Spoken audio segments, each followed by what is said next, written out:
แข่งขันกีฬาแห่งชาติในสุดนี้ขบวนของพวกเขาก็ถือว่าอยู่ในอันดับ3ของประเทศ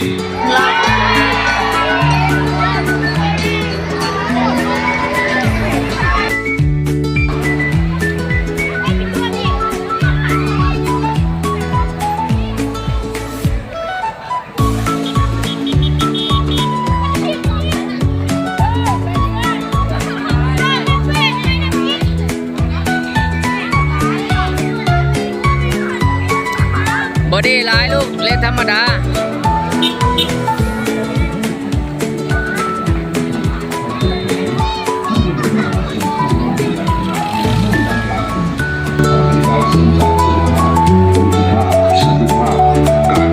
ในการของประชาชนเราวันเขาตามแนวทางนโยบายของพรรครัฐบาลและเป็นการพัฒนาสร้างแนวสูงนักเรียนนักศึกษาในหันว่ากีฬา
ไม่ทุ่งค่ะแล้วทุ่ง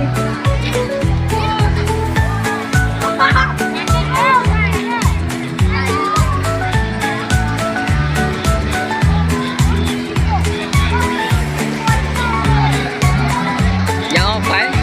ดูเลย